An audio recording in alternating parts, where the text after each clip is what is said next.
দ্বাদশ জ্যোতির্লিঙ্গ স্বামী অচ্যুতানন্দ। জ্যোতির্লিঙ্গ বিশ্বনাথ পর্ব 4। স্কন্দপুরাণে আছে, স্বয়ং পার্বতীপুত্র কার্তিক দক্ষিণ ভারতে অগস্ত্য মুনিকে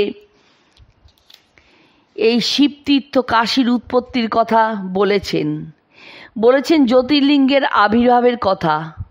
সে বেশ মজার কাহিনী। কোনো এক প্রলয়কালে বিষ্ণু যখন অনন্ত শয্যায় শুয়ে আছেন, তখন তার নাভিকমল থেকে সৃষ্টি হলো প্রজাপতি ব্রহ্মার। বিষ্ণু ব্রহ্মাকে দেখে হঠাৎ বলে উঠলেন, বৎস পিতামহ, সুখে আগমন করেছ তো? কথাটা শোনামাত্র ব্রহ্মার রজগুণ উদ্দীপ্ত হলো। তিনি প্রচণ্ড রেগে গিয়ে বিষ্ণুকে বললেন, গুরু যেভাবে শিষ্যকে সম্বোধন করে, তুমি মোহবশত আমাকে সেভাবে বৎস কেন বললে? আমি জগতের কর্তা, প্রকৃতির প্রবর্তক, ধাতা, তাই তুমি আগে উত্তর দাও, কেন ওই কথা বললে? বিষ্ণু তখন মুচকি হেসে বললেন, জেনে রেখো, আমি জগতের কর্তা। আমার অব্যয় অঙ্গ থেকেই তোমার সৃষ্টি, তারপরে তুমি বিশ্বভরণ করছো। তবে তুমি যে আমাকে এই কথা বললে, এতে দোষ নেই, কারণ আমারই মায়াবশে তুমি সমস্ত ভুলেছ। আমি তোমাকে ও সমস্ত ব্রহ্মাণ্ড সৃষ্টি করেছি। এই কথা শুনে ব্রহ্মা দারুণ রেগে গিয়ে বিষ্ণুর সঙ্গে যুদ্ধ শুরু করলেন। সেই সময় এই দুই আদি দেবতার বিবাদ বন্ধ করবার জন্য ও তাদের জ্ঞান ফিরিয়ে দিতে দুজনের মধ্যে এক অদ্ভুত জ্যোতির্ময় লিঙ্গ আবির্ভূত হলেন। বিবাদশ মনার্থং চ প্রবতার্থং দ্বয়োরপি জ্যোতির্লিঙ্গং তদুৎপন্নং আবয় মধ্য অদ্ভুতম। তিনি কেমন? জালমালা সহস্রাঢ্যং কালানল চয়পং ক্ষয়বৃদ্ধি বিনিমুক্তং আদি মধ্যান্তবর্জিতম। তিনি সহস্র শিখা সমুজ্জ্বল, প্রলয় কালগত অনল তুল্য তারাভা। তিনি অদৃষ্টপূর্ব ও ক্ষয় বৃদ্ধিহীন। তার আদি মধ্য অন্ত নির্দেশ করা যাচ্ছে না, এত বিশাল। অনুপমম অনির্দিষ্টম অব্যক্তম বিশ্বসম্ভবম। বিশ্ববীজ অনির্দিষ্ট অব্যক্ত সেই ভাস্বর বিরাট লিঙ্গ স্বর্গ মর্ত পাতাল পরিব্যাপ্ত হয়ে বিরাজ করতে লাগলেন। এই অদ্ভুত আকৃতির জ্যোতি বিগ্রহকে দেখে ব্রহ্মা বিষ্ণু অবাক হয়ে ভাবতে লাগলেন, ইনি আবার কোথা থেকে এলেন? কে ইনি? তখন যুদ্ধ বন্ধ করে তারা ঠিক করলেন, ইনিকে জানতে হবে। ব্রহ্মা একটি হংসের মূর্তি ধরে এর ঊর্ধ্ব দিকে খুঁজতে চললেন, আর বিষ্ণু বরাহ মূর্তি ধরে পাতাল ভেদ করে এর শেষ কোথায় খুঁজতে নামলেন। কিন্তু আশ্চর্য, দুজনের কেউই এর আদি অন্ত খুঁজে না পেয়ে বিস্মিত হয়ে একে প্রণিপাত করে স্তব করতে লাগলেন। তখন সেই লিঙ্গের ভিতর থেকে তারা ওঙ্কার ধ্বনি শুনতে পেলেন, আর লিঙ্গের দক্ষিণ, উত্তর ও মধ্যভাগে অকার, উকার ও মকার জ্যোতির অক্ষরে দেখতে পেলেন। এই বর্ণত্রয় ওঙ্কার আদিবর্ণ সৃষ্টি হলো, আর তার মধ্যে আবির্ভূত হলেন পঞ্চবক্রত্বং দশভুজং কর্পূর গৌরকং মুনে নানাকান্তি সমাযুক্তং নানাভরণ সংযুক্তম মহাদেবং মহাবীর্যং মহাপুরুষ লক্ষণম। পঞ্চবদন, দশহস্ত, কর্পূরের মতো শ্বেতবর্ণ, অপূর্ব জ্যোতির্ময়, নানা অলঙ্কারে বিভূষিত বিরাট মহাশক্তিধর দিব্য পুরুষের আকৃতি বিশিষ্ট এক দিব্য মূর্তি সেই জ্যোতির্ময় লিঙ্গের ওপর অবস্থান করতে লাগলেন। দেবতা দুজন এই অভূতপূর্ব লিঙ্গমূর্তিকে বৈদিক মন্ত্রে স্তুতি করলেন। শিবায় শিব রূপায় ব্যাপিনে বোম রূপিণে নম নিধির নাম পতয়ে লিঙ্গিনে লিঙ্গরূপিণে। এইভাবে প্রথম জ্যোতির্লিঙ্গ বিশ্বজগতে প্রকাশিত হয়ে আদি দেবতা ব্রহ্মা ও বিষ্ণু দ্বারা পূজিত হলেন। শাস্ত্র বলছেন, লিঙ্গ বেদী, মহাবেদী লিঙ্গ সাক্ষাৎ মহেশ্বর, আর সমস্ত জগৎ তাতেই লয় পায়। তাই তিনি লিঙ্গ লীনং গময়তি তত্র ইতি লিঙ্গ।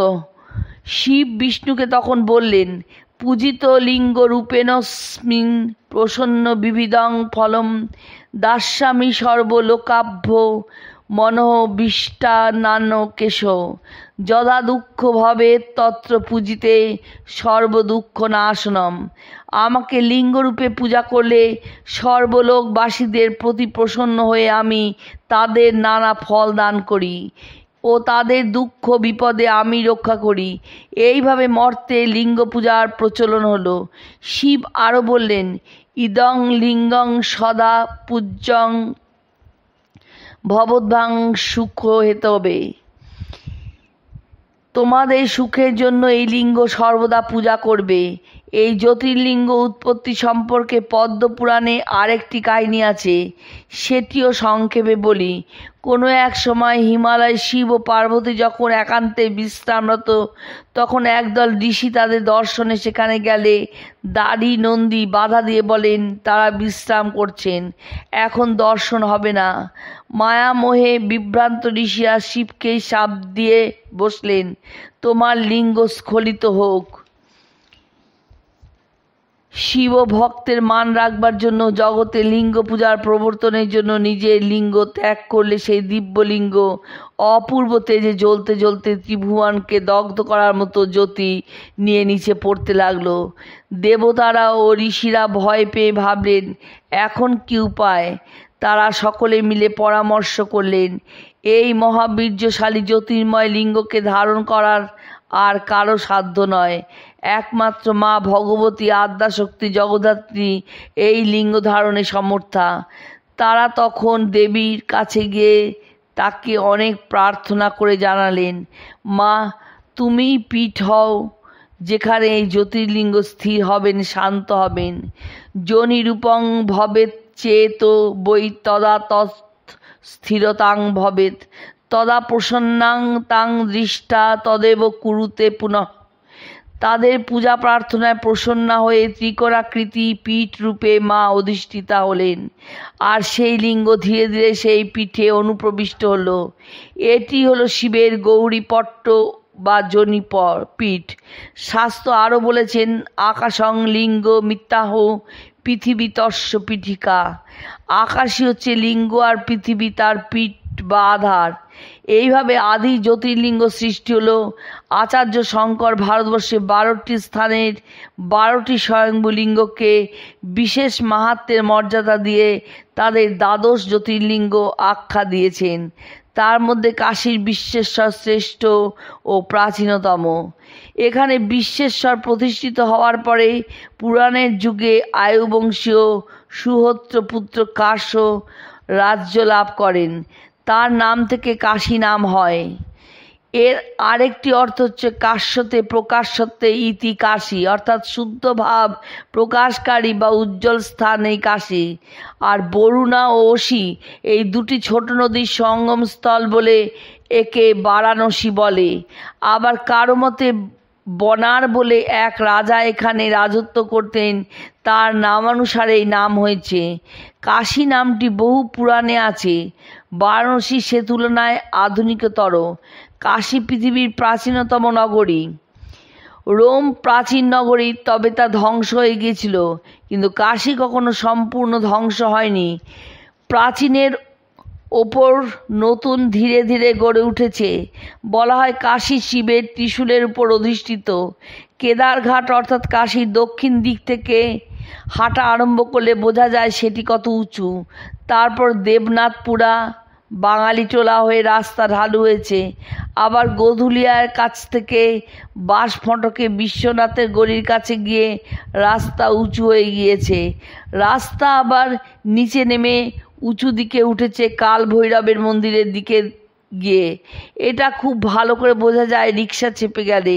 ত্রিশূলের 3টি ফলার, একটি দক্ষিণে কেদারঘাটের কাছে, মধ্যেরটি বিশ্বনাথ মন্দিরের কাছে, আর তৃতীয়টি কাল ভৈরবের মন্দিরের কাছে। তাই স্কন্দ পুরাণে বলা হচ্ছে কামারি শুলা গ্রোধিতাং লয়পি। প্রলয়কালে কাশী ধ্বংস হয় না, কারণ এটি শিবের ত্রিশূলের উপর ধৃত। শিব প্রতিষ্ঠিত সেই অনাদিলিঙ্গ কত প্রাচীন তা জানা যায় না। তবে পুরাণ মতে একবার কাশীতে খুব দুর্যোগ দেখা দিলে ব্রহ্মার আদেশে দিবদাস নামে এক ধার্মিক রাজা সব দেবতাদের কাশী থেকে সরিয়ে দিয়ে কাশীতে রাজত্ব করেন। সেই সময় বিশ্বনাথও কাশী ছেড়ে যান। অবিমুক্তেশ্বর তখনও প্রতিষ্ঠিত হয়।